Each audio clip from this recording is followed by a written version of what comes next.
सुरासुर मनुष्य दंड बंदिदम घोई घाई कम मलम परमा बद्धमाणम तीर्थम धम्मस्य कृतारम। संसार परमागम का गेय तत्व प्रज्ञापन चल रहा है और जिसमें करीब अपन 175 गाथाएं पार कर चुके हैं। 176वीं गाथा से चर्चा आरंभ करनी है। आज 176वीं गाथा में एक प्रश्न खड़ा हुआ था कि आप बार बार कहते हो कि आत्मा बंधा है और पर से तो बंधा नहीं है, तो अपने में अपना बंध कैसे हो सकता है? बंधने के लिए तो कम से कम दो चाहिए। तो देखो इस टीका में लिखा है कि प्रथम तो यह आत्मा सर्व ही उपयोगमय है। पेज नंबर 348 संस्कृत टीका, हिंदी टीका। क्योंकि वह सविकल्प और निर्विकल्प प्रतिभा स्वरूप है। प्रत्येक आत्मा उपयोगमय है और उपयोग का मतलब सविकल्प और निर्विकल्प। और निर्विकल्प उपयोग बोलते हैं दर्शनोपयोग को और सविकल्प उपयोग बोलते हैं ज्ञानोपयोग को। इस प्रकार से ज्ञान का स्वरूप ही विकल्पात्मक है और जो स्वरूप होता है कभी उसका निषेध नहीं होता है। तो जब हम निर्विकल्प अनुभूति कहते हैं तो वहां ज्ञानात्मक विकल्प का निषेध नहीं है, रागात्मक विकल्पों का निषेध है। जो ज्ञान का स्वरूप है विकल्पात्मक, वो तो उसमें हमेशा रहेगा ही। उसमें जो आत्मा विविधाकार प्रतिभाषित होने वाले पदार्थों को प्राप्त करके मोह, राग अथवा द्वेष करता है, वह आत्मा काला, पीला और लाल आश्रय जिनका निमित्त है, ऐसे कालेपन, पीलेपन और लालपन के द्वारा उपरोक्त स्वभाव वाले इस स्फटिक मणि की भांति पर जिनका निमित्त है, ऐसे मोह, राग, द्वेष के द्वारा उपरोक्त आत्म स्वभाव वाला होने से स्वयं अकेला ही बंध है। देखो है ना, क्योंकि मोह, राग, द्वेषादि भाव उसका द्वितीय है। वहां भी जगह अकेला ही बंध है और मोह, राग, द्वेष भाव उसके द्वितीय हो गए। तो दूसरा हो गया तो अकेला कहां रहा? तो जहां अकेला बोलते हैं तो परद्रव्य के निषेध की बात है। और जब बंधने को दो चाहिए तो मोह, राग, द्वेष जुदे हैं और आत्मा जुदा है और मोह, राग, द्वेष से आत्मा बन गया। मोह, राग, द्वेष आश्रय बंध है, आत्मा जीव तत्व है और इस तरह से ये बन गया, ऐसा वो बोलते हैं। अब इसमें एक उदाहरण दिया है स्फटिक मणि का कि स्फटिक मणि में जैसे रंग की दाग लग जाए वैसे ही लाल, पीला, नीला हो जाता है। तो स्फटिक मणि वो दाग की वजह से लाल, पीला, नीला नहीं हुआ, बल्कि उसका ही ऐसा स्वभाव है कि जैसी दाग लगे वो वैसे रंग रूप परिणमित हो जाता है। ये कहने का मतलब क्या है? ये कहने का मतलब ये है कि वो कोई दांत ने उसमें कुछ कर दिया, तुम ऐसा मत समझना। ऐसे ही पर पदार्थ इसके ज्ञान में झलकते हैं और उनके लक्ष्य से राग, द्वेष, मोह होता है। तो कहते वो राग, द्वेष, मोह जो भाव हुए आत्मा में, उनका निमित्त तो है ना कोई पुराने कर्म का उदय भी, और जिन पदार्थों से राग, द्वेष, मोह हुआ है वे पदार्थ भी अंतरंग और बहिरंग निमित्त दोनों हो गए ना। तो हमें समझ लेते हैं कि उन्हीं की वजह से राग, द्वेष, मोह हुए। तो कहते हैं कि आत्मा का ही ऐसा स्वभाव है कि ये यदि पर उसके जो ज्ञान में झलकते हैं तो अंदर में ही इसका संसार अवस्था में, अज्ञान अवस्था में उनसे राग, द्वेष, मोह करने का स्वभाव है, जैसे वैभाविक शक्ति बोलते हैं ना अपन। उसके कारण ये राग, द्वेष, मोह रूप परिणमता है, उसमें उसका कोई दोष नहीं है। गुरुदेव अभी प्रवचन में बहुत विस्तार से बात को कह रहे थे। अभी आप देखिए कि अजीब चित्र है, कोई अजीब संगमरमर की बहुत सुंदर महिला की मूर्ति है और नग्न बनाई किसी कलाकार ने। तो अचेतन की बात मैं इसलिए करता हूं कि हम चेतन हो तो कहें कि उसने भी कुछ एक्टिव पार्ट लिया होगा, उसने भी हमको कुछ निभाने की कोशिश की होगी, लेकिन वो मूर्ति तो कुछ नहीं कर सकती, वो तो अपनी जगह पड़ी है, रखी है ऐसी। अब उसे देखकर जिसके हृदय में मोह राग द्वेष हो गया और दूसरे के में नहीं भी होता है, तो यदि वो कुछ करती होती तो हर एक के हृदय में मोह राग द्वेष भाव उत्पन्न होना चाहिए था, लेकिन वो होता नहीं है।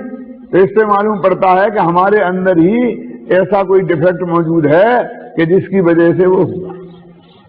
अब तकलीफ इतनी है कि वो हमारे जानने में नहीं आती तो होता क्या नहीं होता।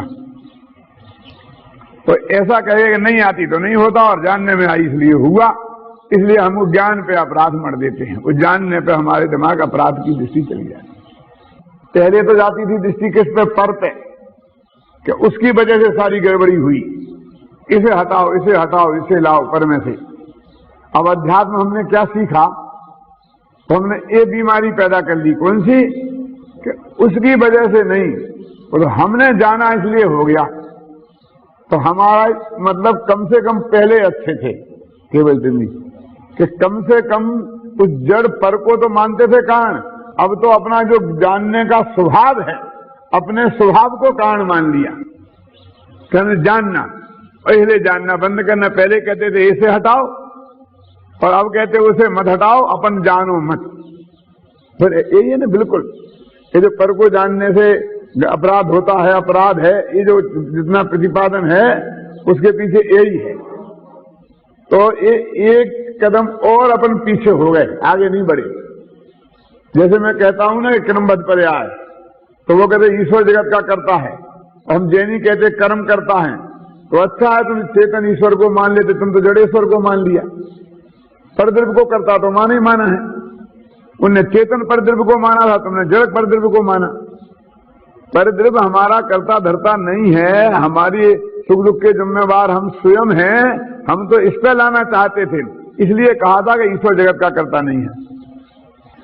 ऐसे ही उस निमित्त से कुछ नहीं हुआ, ये हमने कहा तो तुम कहते हो कि मैंने उसे जाना।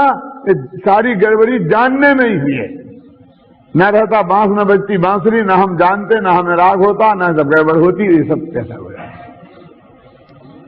अब ये जो रास्ता है बिल्कुल असंभव वाला रास्ता है, क्योंकि गेयों का स्वभाव गेयत्व है, प्रमेयत्व धर्म उनमें है। वे किसी ना किसी ज्ञान के विषय बने तो दुनिया की कोई ताकत उन्हें गेय बनने से रोक नहीं सकती। और ज्ञान का स्वभाव जानना है, इसलिए उसके स्वभाव को भी किसी दृष्टि से रोका जा नहीं सकता है। पर ऐसा होता कि उसके समीप जाकर के जाने और दूर से न जान पाए तो कहते हैं ये दूर दूर रखो इन्हें, जैसे अग्नि और घी को अपन दूर दूर रखते हैं। लेकिन ये तो दूर से जानने का स्वभाव है। अलोकाकाश को भी यहां से जान लेता है। केवली जानते होंगे, अरे अपन जानते हैं। शांतिला जी, अलोकाकाश है कि नहीं है? पक्का भरोसा है आपको? आप जानते हैं कि साहब ये तो हम 8 वर्ष के थे तभी से जानते हैं कि आकाश 2 प्रकार का है, एक लोकाकाश और अलोकाकाश। जानते कि नहीं जानते? इसको जानना कहते हैं कि नहीं जानना कहते हैं? मैं आपसे बोलो, चलो अन्ना जी, आप जो गोमर सार आदि पढ़ के आगम से जानते हैं, वो जानना है कि नहीं जानना है? तो जानना है तो हम जानते हैं, इतने दूर से जानते हैं, तब जानना कैसे रोका जाए बोलो? तो वो कहते हैं कि जानने से नहीं, तो जानने में वो निमित्त हैं, वो तो गे रूप निमित्त हैं।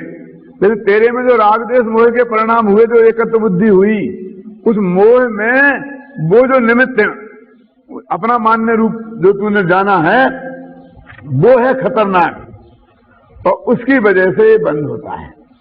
तो अब वो कहते हैं कि बंधने को तो 2 चाहिए, तुम कहते हैं उसकी गलती नहीं पर की, और अपने स्वभाव में गलती नहीं, जानने में गलती नहीं हुई, और जिसको जाना उसकी भी गलती नहीं। तो गलती हुई कहां?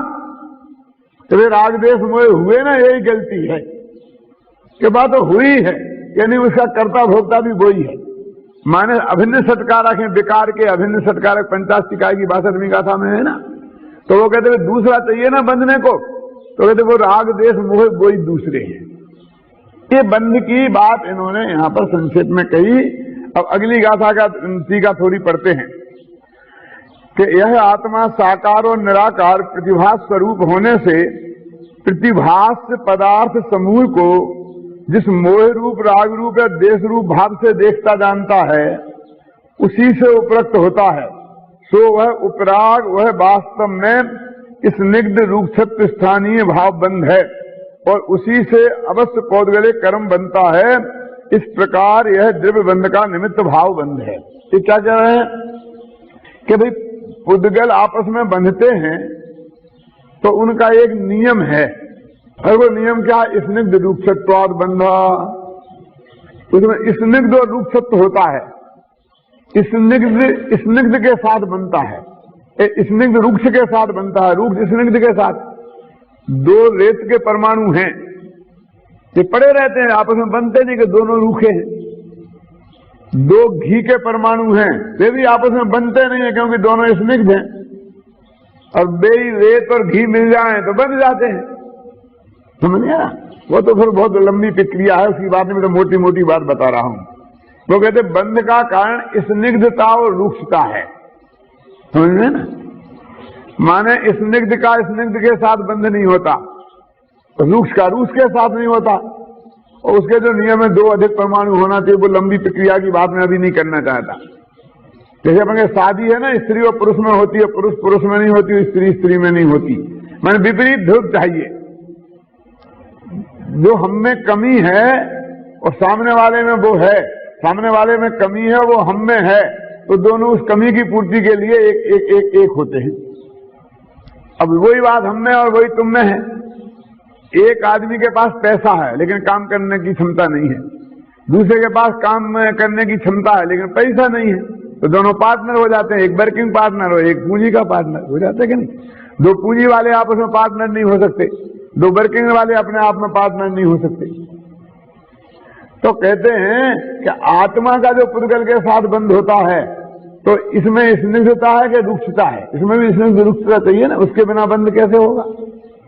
स्निग्धता और रूक्षता के बिना अपने अंदर भी बंध नहीं होता है, मैंने पुद्गल का पुद्गल में भी नहीं होता है, तो जीव के साथ कैसे हो जाएगा? ये प्रश्न है। तो वो क्या कहते हैं कि जानना नहीं। देखो इसमें बोला है कि जिस पदार्थ को राग देश पूर्वक मोह पूर्वक जाना, क्या जाना? कि ये मैं हूं ऐसा जाना, इसका नाम है मोह पूर्वक जानना। ये बहुत अच्छा है, मेरे लिए सुखकर है, ऐसा जानना उसका नाम है राग पूर्वक जानना। और ये मेरे को दुखदायक है, ऐसा पर के बारे में जानना उसका नाम है द्वेष पूर्वक जानना।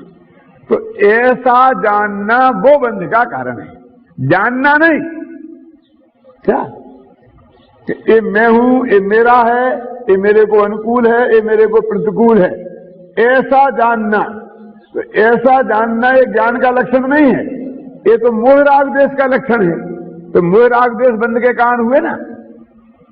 अब भाषा ऐसी आती है कि ऐसा जानना, तो हमें लगता है कि जानना बंध का कारण है, हम इसमें वजन दे देते।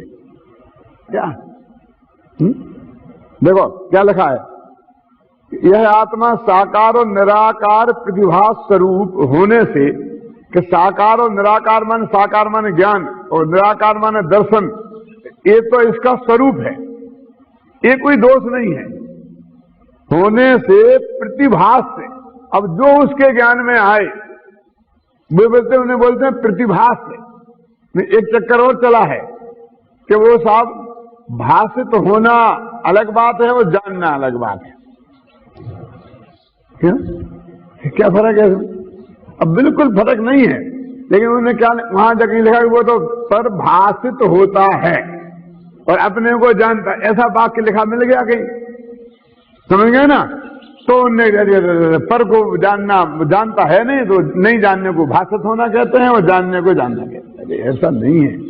वो तो ऐसा भी कह सकते अपना आत्मा भाषित होता है और पर जानने में आता है, ऐसा भी कह सकते। भास होता है, जानते नहीं, भास होता है, जानते नहीं। वो शांति भाई मेरी बात पूछे, क्या अपने में कुछ फर्क नहीं है भाई साहब? नहीं आप सूक्ष्मता से नहीं जानते, आप गहराई में नहीं जानते, आप बारीकी में नहीं जानते। नहीं, फर्क है, फर्क है, फर्क है। केवल ज्ञान में स्व पर दोनों भाषित होते हैं। ज्ञान को स्वपराव भाषी कहा है। क्या कहा?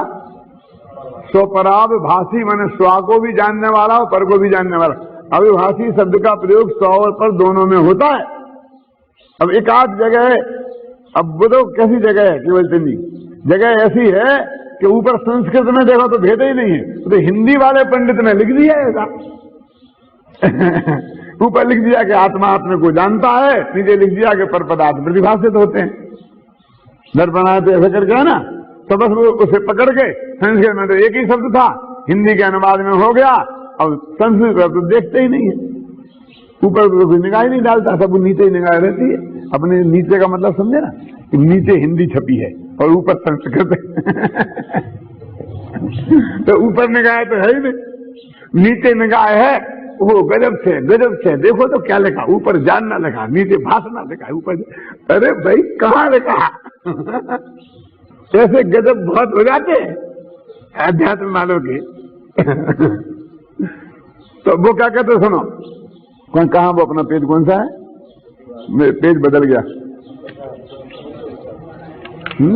बोलो पेज नंबर बोलो भाई।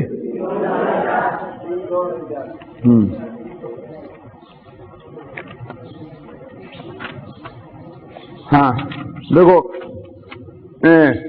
पदार्थ समूह को जिस मोह रूप, राग रूप और देश रूप भाव से देखता जानता है, मोह रूप भाव से, राग रूप भाव से, देश रूप भाव से देखता जानता है, उसी में उपरक्त होता है। तो वह उपराग वास्तव में स्नुग्ध रूपछत्व की जगह है। वो जो मोह हुआ ये मैं हूं, ये मेरे अनुकूल है, मेरे प्रतिकूल है, ऐसा जो उपराग हुआ वो ही रूक्ष है और वो ही स्निग्ध है। राग स्निग्ध है और द्वेष रूक्ष है। तो ये आत्मा में स्निग्धता रूक्षता हो गई, और इस तरह वो पुद्गल कर्म के साथ बन जाता है। क्या तो स्निग्ध रूक्षत्वाद बंधा, वो प्रक्रिया होनी चाहिए थी ना, उस प्रक्रिया का जवाब उन्होंने यहां दिया है। अब इसमें ये सब बताया है कैसे बनता है, पुद्गल पुद्गल के साथ बनता है, जीव जीव के साथ।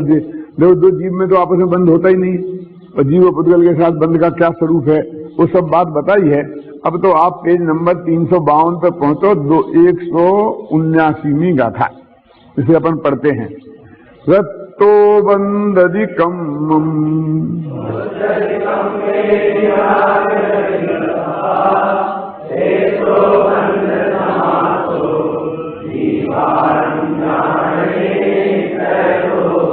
कितना साफ शब्दों में लिखा है कि रक्तो बंधति कम्मम, रागी जीव कर्म को बांधता है। ये रागी कौन सा लेना, पीछे वाला, एकत्व बुद्धि पूर्वक राग करने वाला। कौन सा राग बोला था मैंने? देखो, ये मैं हूं ऐसा मोह का लक्षण, और ये मेरे को अनुकूल है, सुखकर है, ये राग का लक्षण। अकेला सुखकर की लगना नहीं, सुखकर का मानना, मानने पूर्वक राग होना, वो अनंतानुबंधी राग, मतलब मिथ्यात्व सहित वाला राग। और ये मेरे लिए प्रतिकूल है, ये अकेला द्वेष नहीं है, ये अनंतानुबंधी द्वेष है। और अकेला किसी बात में आपने मेरे से प्रतिकूलता बरती और मैंने गुस्से में आपको चांटा भी मार दिया, लेकिन मैं ऐसा नहीं मानता हूं कि आप मेरा बुरा करने वाले हैं, तो वो चांटा मार देने के बाद भी अनंतमा भाग बंद होगा। और मैं आपको ऐसा मानता हूं कि आपने मेरा बुरा किया, आप मेरा बुरा करते हैं, और फिर मैंने आपको चांटा भी नहीं मारा, तो भी उससे अनंत गुना पाप मैंने देश का बांधा। क्योंकि वो तीव्रता तो ऐसी मान्यता रहित वाले के भी हो सकती है, चारित्र मोहजन में।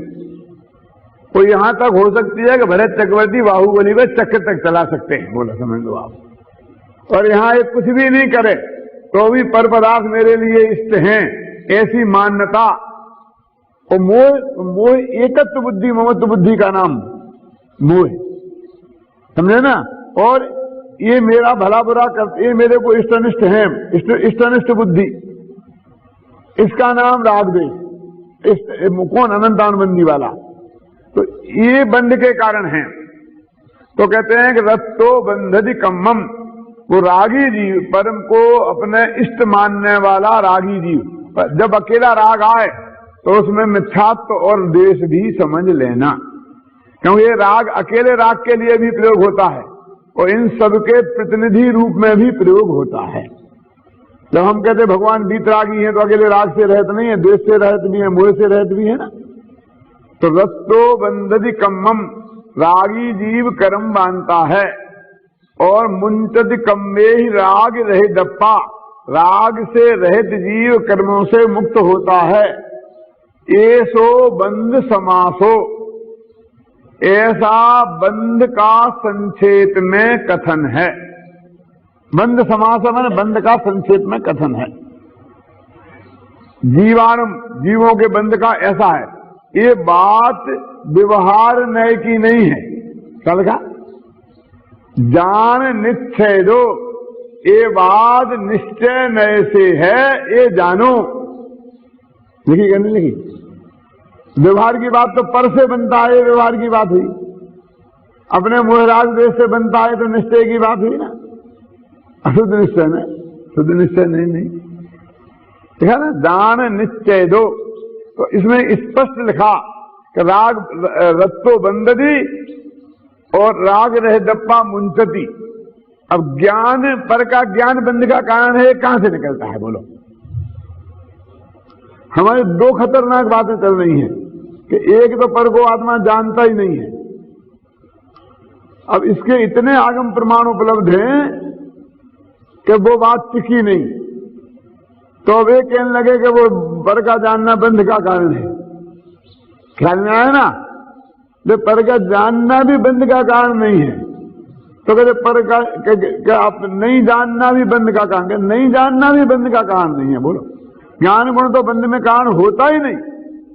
शास्त्री में ऐसा लिखा है, अज्ञानाते ध्रुवो बंधो ज्ञानंतान्न केवली, कि अज्ञान से यदि बंध मानोगे तो हमेशा बंध होता ही रहेगा, क्योंकि ज्ञेय तो अनंत है और हर आदमी केवल ज्ञान होने के पहले केवली तो कोई है नहीं। तो अज्ञान तो है ही ना तत्संबंधी, और एक अज्ञान तो विद्यमान है ही कि नहीं जानना किसी को, ये कोई बंध का कारण नहीं है। तो जानना मोक्ष का कारण नहीं है। पर को निज रूप जानना बंध का कारण है, और निज को निज रूप जानना मोक्ष का कारण है। निज को निज रूप मानना मोक्ष का कारण है, और निज को में रमना मोक्ष का कारण है। अकेला जानना दो, जानना दो स्वभाव है, लेख हो गया ना, निश्चय दो। अब परिणामादो बंधो, परिणामो राग द्वेष मोह जुदो,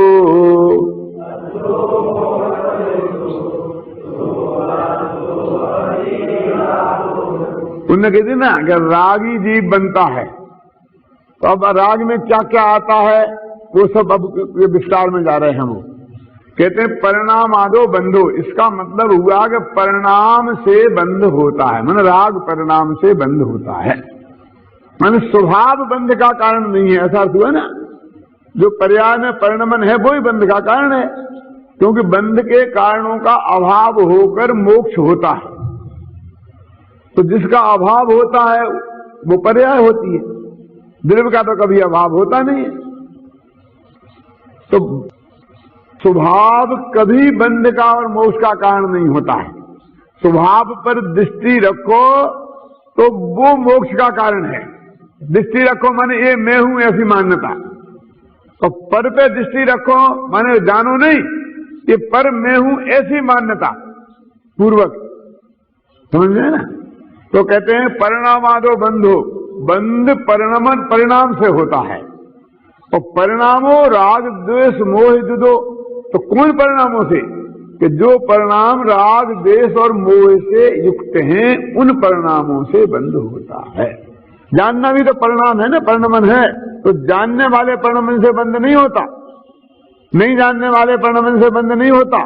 कौन से परिणमन से बंध होता है? मोह राग जुदो, आ गया ना।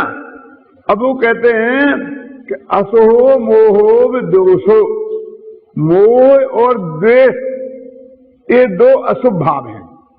क्या कह रहे देखो, मोह माने मिथ्यात्व और दोष। मिथ्यात्व कभी शुभ नहीं होता, वो अशुभ ही होगा, और द्वेष कभी शुभ नहीं होता। और रागो सोहो असहो हवधि, राग शुभ भी होता है और अशुभ भी होता है। तो तो अब देखो पूरे मोह राग देश पूरा जो ग्रुप है वो तो ए है। अब इसमें शुभ कितना है? आधा, और 2.5 तो अशुभ ही है। समझ में आया कि नहीं है? मोह अशुभ, द्वेष अशुभ, और राग के 2 भेद हैं, शुभ और अशुभ। तो आधा राग भी अशुभ हो गया, क्यों? और आधा राग शुभ हुआ। यही लिखा था, परिणाम आदो बंदो परिणामो राग द्वेष मोह जुदो, और असोहो मोहो दोषो। मोह और दोष अशुभ है, सोहो असोहो हवधि रागो। और राग शुभ और अशुभ 2 प्रकार का होता है। अब थोड़ा वर्णन है, पढ़ लो। स्वे परिणाम हो पुण्यम असो पावित्य भणति मन्नेषु।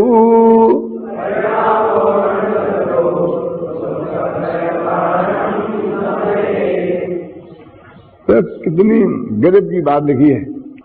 कहते पर के प्रति, अभी स्व के प्रति बात नहीं है, पर के प्रति शुभ परिणाम पुण्य बंध का कारण है, और पर के प्रति अशुभ भाव पाप बंध का कारण है, और अपने प्रति परिणाम वो मोक्ष का कारण है।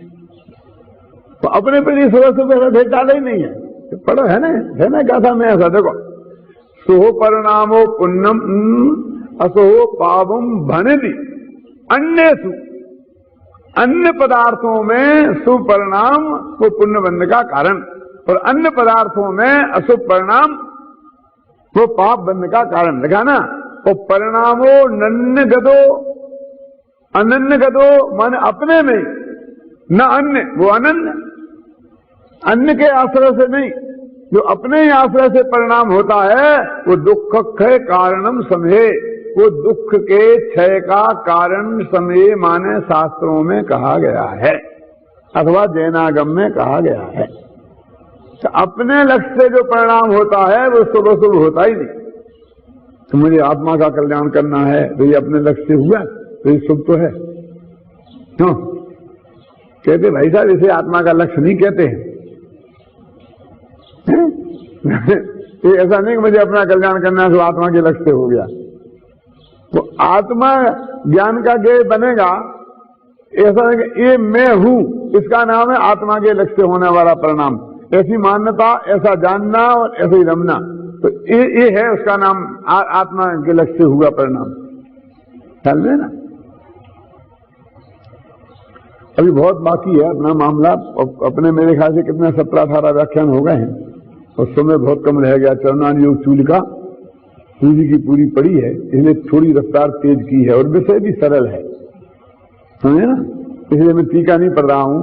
देखो पेज नंबर 356, ये जो गाथा है ना 182, इसकी का हेडिंग पढ़ो। हेडिंग समझ गए? उत्थान का अथे जीवस्य स्वपर द्रव्य प्रवृत्ति निवृत्ति सिद्धये सुपर विभागम दर्शयति। अब क्या कहते हैं? अभी तक तो उन्होंने बता दिया शुभ परिणाम ये है, अशुभ परिणाम ये है। अब ये क्या जी अपने आश्रय से जो परिणाम होते हैं वो मुक्ति के कारण है, पर के आश्रय से परिणाम होते हैं वो बंध के कारण है, और जो पर के आश्रय से शुभ परिणाम होते हैं वो पुण्य बंध के कारण है, और पर के आश्रय से जो अशुभ परिणाम होते हैं वो पाप बंध के कारण है। इतना बताया ना? तो अब ये कहते हैं कि ये हर बात में स्वपर स्वपर स्वपर स्वपर लगा देते हो, ये तो बहुत झगड़े की बात है। एक नीति का श्लोक आता है, अयम निजा परो वेत्ति गणनाम लघु चेतसाम उदार चरितानाम तू वसुधैव कुटुंबकम। ये नीति का श्लोक है, और शायद आप लोगों ने पढ़ा ही होगा कहीं ना कहीं। क्या अर्थ है इसका? अयम निजा अयम परा, ये मैं हूं, ये मेरा है, और ये पर है। गणनाम लघु चेतसाम, ऐसा तो क्षुद्र बुद्धि वालों का है भेद करना।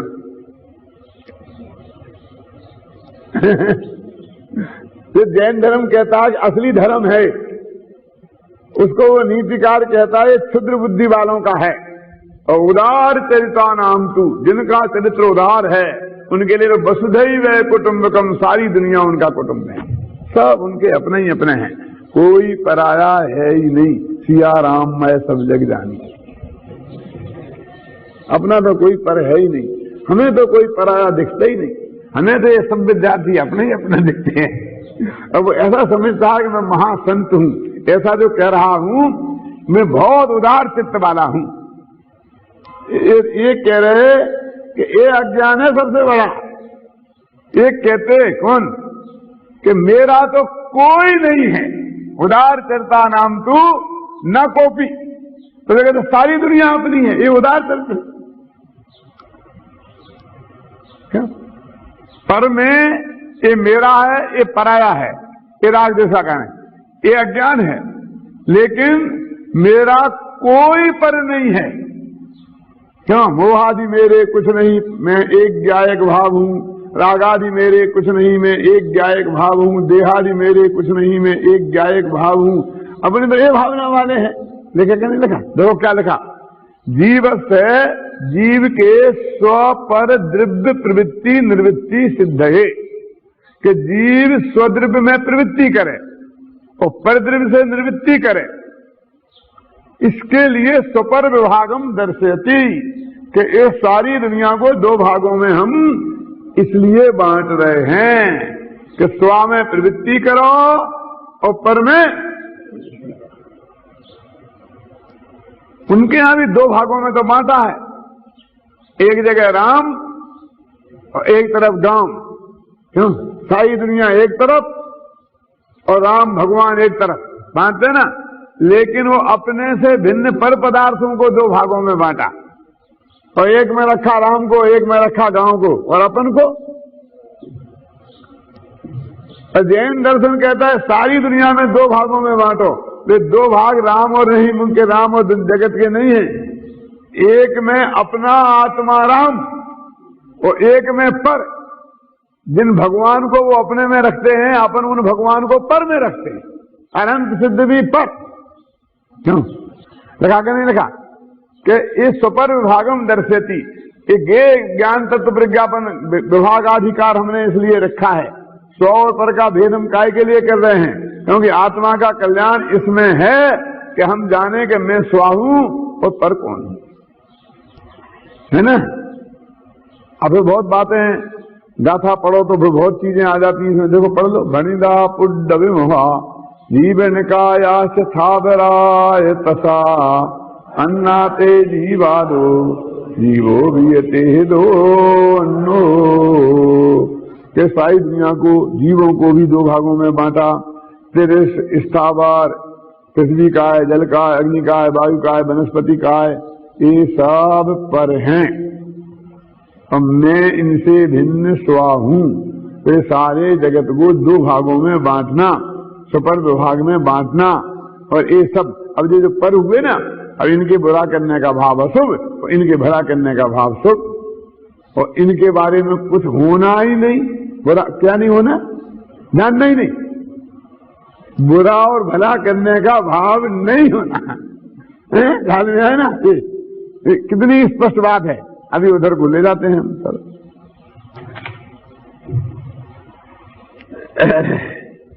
देखो पेज नंबर 358 पर टीका पढ़ो, बहुत अच्छी है। जो आत्मा इस प्रकार जीव और पुद्गल के निश्चित चेतनत्व और अचेतनत्व रूप स्वभाव के द्वारा, कि जीव का स्वभाव चेतन और पुद्गल का अचेतन, इन स्वभाव के द्वारा स्वपर के विभाग को नहीं देखता, वही आत्मा यह मैं हूं, यह मेरा है, इस प्रकार मोह से परद्रव्य में अपनेपन का अध्यवसान करता है।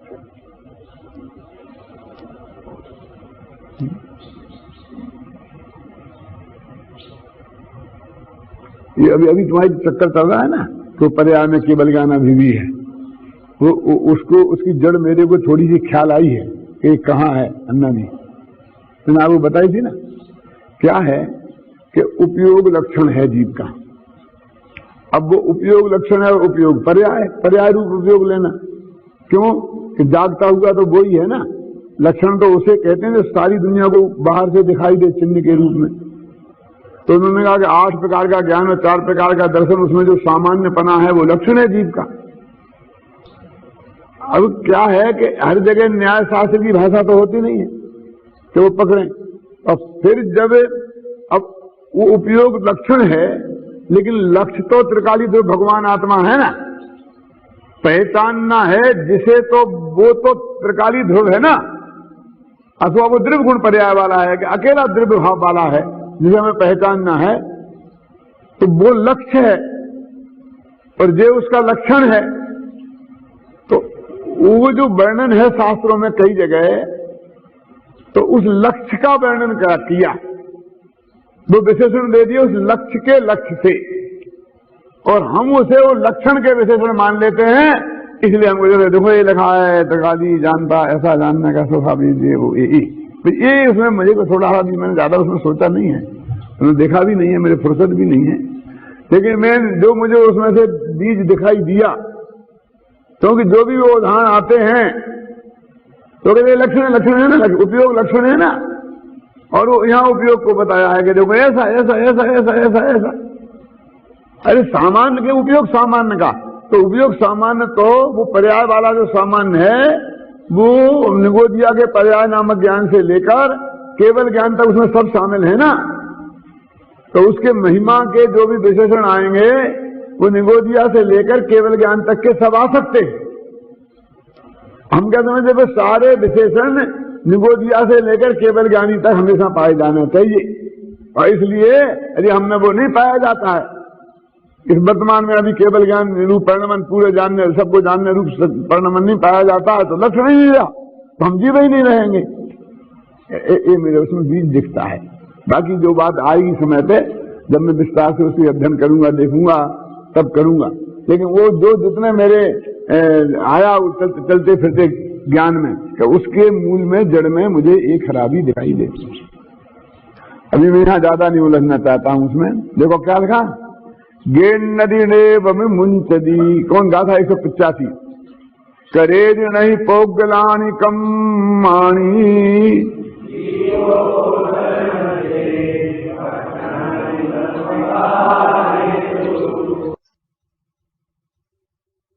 कितनी बढ़िया गाथा है। देखो,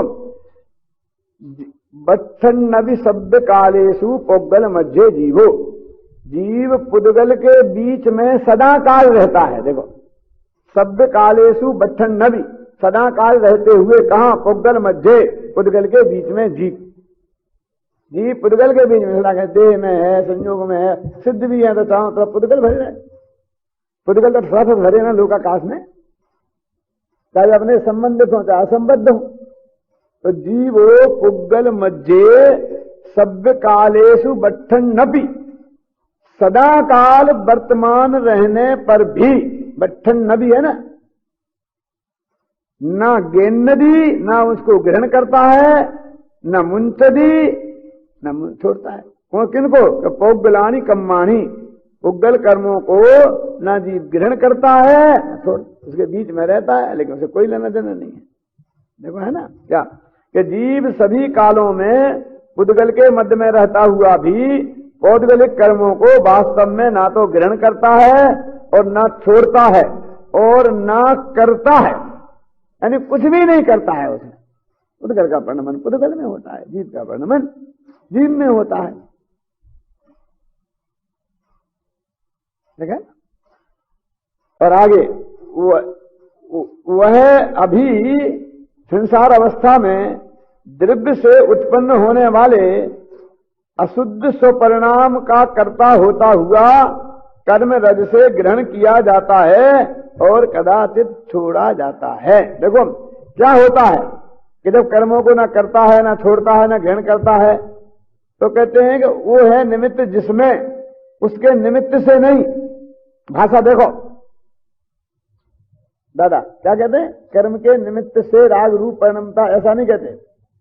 तो कर्म का उदय है निमित्त जिसमें ऐसे स्वयं के राग रूप परिणमन से, स्वयं में मोह रूप और देश रूप परिणमन से, देखा ना कि अभी द्रव्य से उत्पन्न होने वाले, मैंने अपने आत्म द्रव्य में उत्पन्न होने वाले 100 परिणाम हैं, उनका कर्ता होता है। वो रागादिक का करता है, देखो कर्म का करता नहीं है और रागादिक का करता है। कर्म रज से ग्रहण किया जाता है और कराटे छोड़ा जाता है। माने धूल उसे ग्रहण करती है और धूल से छोड़ा जाता है। माने कर्म से बनता है और छूटता है। काय से? वो जो राग और वीतराग परिणाम उसके अंदर होता है वो उसके बंधन का कारण है। वही बंधे एक राग आदि अशुद्ध उपयोग सो, है ना। कारमान जरगुना सो जगे में ना बंधे जीव बंधे ना कदापि मन बचकाय जोग सो, और चेतने अचेतने की हिंसा सो ना बंधे जीव बंधे ना ही पंच इंद्रियन के भोग सो, है ना। क्या योग सो कर्म सो अबंध सिद्ध योग सो अबंध जिन हिंसा सो अबंध साधु ज्ञाता विषय भोग सो इत्यादि के वस्तु के मिलाप सोना बंधे जीव बंधे एक रागादि अशुद्ध। देखो बहुत स्पष्ट है 362 पेज पे भावार्थ की 2 पंक्तियां। अभी संसारावस्था में जीव पौद्गलिक कर्म परिणाम को निमित्त मात्र करके अपने अशुद्ध परिणाम का ही कर्ता होता है। उनको वो निमित्त है उसमें पौद्गलिक कर्म, लेकिन उनका कर्ता भोक्ता नहीं है। कर्ता भोक्ता अपने अशुद्ध परिणाम का है। अब देखो आगे की टीका अगली गाथा पेज नंबर 363 पर। जैसे नए मेघ जल से के भूमि संयोग रूप परिणाम के समय अन्य पुद्गल परिणाम स्वयमेव वैचित्र को प्राप्त होते हैं। क्या कहने कि अपने राग देश मोह से कर्म में ऐसी प्रक्रिया क्यों हो जाती है, कैसे हो जाती है? क्या कि हमारे अंदर में मोह राग देश हुए तो सामने वाले के अंदर में वो कर्मों में ऐसी प्रक्रिया क्यों हो जाती है कि वे हमसे आगे चढ़ जाते हैं। तो मैंने एक बैरा के नाम वो महाकाव्य लिखा था, कहीं पढ़ा होगा अन्ना जी के पास, तो उसमें वर्णन किया है एक नायिका का। तो उसकी कमर का वर्णन किया है कि पतली कमर। तो उसमें एक पंक्ति लिखी है कि ऐसा विचित्र स्वरूप है क्या कि दूसरे का दिल टूटता जब निज को मरोड़ती। क्या कि एक कमर जब अपने को मरोड़ती है, दूसरे को तो नहीं मरोड़ती है। किसको मरोड़ती है? वो नाचने वाली कमर मटकाती है तो किसकी कमर मटकाती है? अपनी के दूसरे की कमर। कि टूट जाते दिल किसके? दूसरों के। जब निज को मरोड़ती, जब ये कमर अपने को मरोड़ती है तो दूसरों के दिल टूट जाते हैं। ऐसा लिखा था उस वक्त जब मैं 18-19 वर्ष का था, तब लिखा था। पढ़ा है लिखा कहीं क्या है? कि टूट जाते दिल दूसरे के जब निज को मरोड़ती। तो विरोधाभास अलंकार है कि जब खुद को मरोड़े तो खुद टूटना चाहिए। मेरा हाथ मरोड़ रहे हैं तो मेरा हाथ टूटना चाहिए, लेकिन मेरा हाथ कोई मरोड़ता है तो सामने वाले का दिल टूट जाता है। ऐसा क्यों होता है? ऐसे ही यहां लिखा कि आत्मा में मोह राग देश हुआ तो वे कर्म वहां से आगे बन जाते हो, उनमें एकदम कारमान वगैरह कर्म रूप परिणत हो जाती है। ये प्रक्रिया कैसे होती है? तो उसका उदाहरण दिया है कि जब नया मेघ बरसता है, बरसात में नए मेघ जल से भूमि का संयोग होने पर, नया मेघ जल भूमि पर गिरे तो उसके समय अन्य पुद्गल परिणाम, अन्य पुद्गल के परमाणु जो वहां पड़े हैं वे स्वयं विचित्रता को प्राप्त होते हैं। वे स्वयं आकर के पौधे मोधे में जो बीज पड़े रहते हैं बिल्कुल अजीब, बीज अजीब ही होते हैं बिल्कुल। जीव तो बाद में आता है ना उनमें, अब वो फलने फूलने लगते हैं, वो घास हो जाती है, अलग अलग तरह के पौधे और कड़वे मीठे कसाले सरपरे सब तरह के उगने लगते हैं। अब कैसे हो जाता है? नए मेघों के जल के आने पर भूमि में पड़े हुए पुद्गल अपने आप सक्रिय होकर के, जो भिन्न भिन्न है ना, और जैसे वो उगने लगते हैं उसी प्रकार आत्मा के स्वभाव परिणामों के समय कर्म पुद्गल परिणाम वास्तव में स्वयं विचित्रता को प्राप्त होते। स्वयं पर वजन है, उन्हें किसी ने कुछ नहीं किया। वे 8 महीना वैसे ही पड़े रहेंगे और बरसात आएगी तो फिर करने लगेंगे। एक मैंने ऐसा सुना है कि ये जो मेढक है ना, ये तालाब मालाब में होते हैं। अब ये तो खूब टर्राते रहते हैं और फिर जब तालाब धीरे धीरे सूख जाता है तो जो उसी मिट्टी में दब जाते हैं और 8 महीने तक वैसे ही दबे पड़े रहते हैं। अब जिंदा रहते हैं कि मरे रहते हैं ये भी भगवान जाने के, वो जाने, कोई वैज्ञानिक अपन को नहीं पता। लेकिन जब पहली बरसात होती है और एकदम वो तालाब पोखरी भरते हैं तो रात में टर्रे टर्रे टर्रे टर्रे करने लगते हैं। मैंने यदि पैदा होते तो उनको थोड़ा बढ़ करके चिल्लाने में थोड़ा समय तो लगना चाहिए ना, लेकिन घंटे 2 घंटे में ही बोलने लगते हैं। तो या तो वो जिंदा थे, वो पानी के मिलते हुए बोलने लगते हैं, और जिंदा नहीं थे तो उनका शरीर पूरा जवानी जैसा ही जिंदा उसमें था और नया जीव आ गया, अरे बोलने लगते हैं। तो मेढक कैसे डराने लगते हैं? नए जीव में की दर्शा दे, अपने आप डराने लगते, उनमें स्वभाव है। उसी वक्त और जो जीव जंतु होंगे, कीड़े मकोड़े, मक्खी मच्छर होंगे और चींटियां होंगी, वे मर जाती होंगी उसी जल के प्रवाह से। क्यों? कोई चींटी मर करके मेढक की शरीर में चली जाती होगी, डराने लगती होगी, जो भी होता होगा, लेकिन होता है, ऐसा होता है ना। देखो वह इस प्रकार है। किस प्रकार है? देखो, जैसे नया मेघ जल भूमि के संयोग रूप परिणमित होता है, तब अन्य पुद्गल समय विचित्रता को प्राप्त हरियाली, कुकुरमुत्ता और इंद्रगोप, चतुर्मास में उत्पन्न होने वाला लाल कीड़ा आदि रूप परिणमित होता है। इसी प्रकार जब यह आत्मा, देखो वो अजीब जैसे बड़े जीव रूप होते हैं ना, जो मेढक बोल रहा हूं वही ऐसे जीव जंतुओं का नाम है। इसी प्रकार जब यह आत्मा राग देश के वशीभूत होता हुआ शुभाशुभ भाव रूप परिणमित होता है, तब अन्य योग द्वारा प्रविष्ट होते हुए कर्म पुद्गल स्वयमेव विचित्रता को प्राप्त होकर ज्ञानावरणादि भाव रूप परिणमित होते हैं। मतलब ऐसी ही विचित्र प्रक्रिया है। आचार्य कहते हैं, हम तुम्हें बता रहे हैं कि समझ लो ऐसा होता है। अब तुम ज्यादा चक्कर में मत पड़ो, बस होता है इतना जान लो कि जब तुम मोहराग देश का भाव करोगे तब ज्ञानमान बढ़ना, ज्ञानावरणा कर्मादि रूप परिणमित आगे तेरे से चैंट जाएगी। लेकिन उसने कुछ नहीं किया और न बाद में वो न चैंटी थी तब कुछ करेगी, न पहले उसने कुछ किया न बाद में कुछ करेगी। घबराना नहीं, जो भी तेरे में गड़बड़ी होगी वो तेरे कारण विद्यमान मोहराग देश के कारण होगी। अब क्या तेरे जानने के स्वभाव के कारण भी नहीं होगी और पर के कारण भी नहीं होगी, तेरे अज्ञान भाव और मोहराग देश भाव के कारण होगी। देखो गाथा नंबर 189, ये है वो खतरनाक गाथा। एसो बंध समासो जीवाणम निश्चयन ने दिठो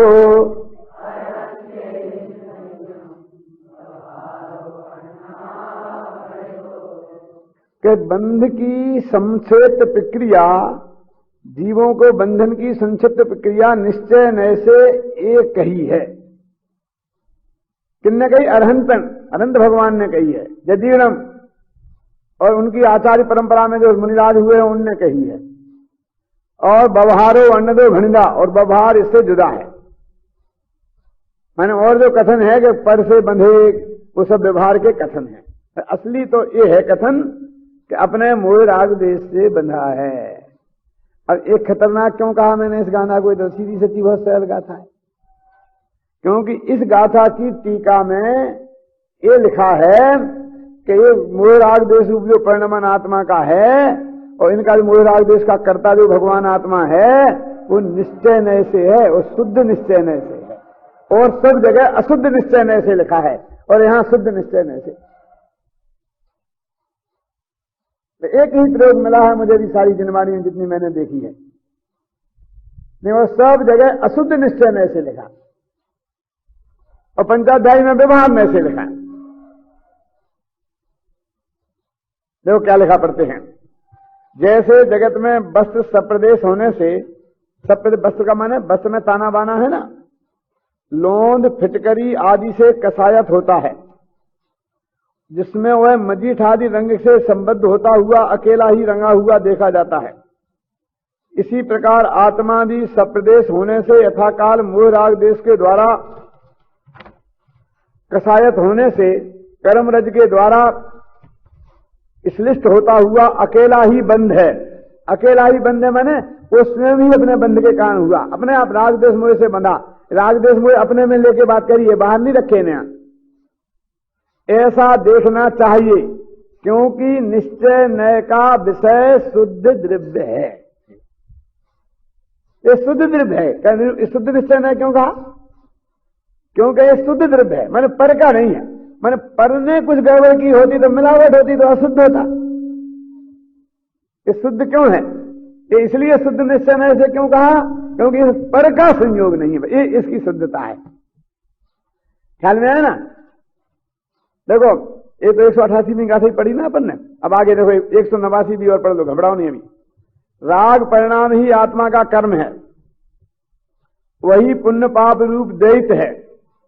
आत्मा राग परिणाम का ही करता है। कितना साफ शब्दों में लिखा है। उसी का ग्रहण करने वाला है, उसी का त्याग करने वाला है। यह शुद्ध द्रव्य का निरूपण स्वरूप निश्चय नय है। और जो पुद्गल परिणाम आत्मा का कर्म है, वही पुण्य पाप रूप देत है। आत्मा पुद्गल परिणाम का करता है, उसका ग्रहण त्याग करने वाला, छोड़ने वाला है। ऐसा जो नय, वह अशुद्ध द्रव्य का निरूपण स्वरूप व्यवहार नय है। यह दोनों नय हैं, क्योंकि शुद्ध रूप और अशुद्ध रूप दोनों प्रकार के द्रव्य की प्रतीति की जाती है। ये दोनों नय हैं माने की सत्ता है, और दोनों प्रकार के द्रव्य की प्रतीति की जाती है। ये भी रोग में इनका पर का कर्ता भी कहा जाता, जनवाणी में कहा है, समझे ना?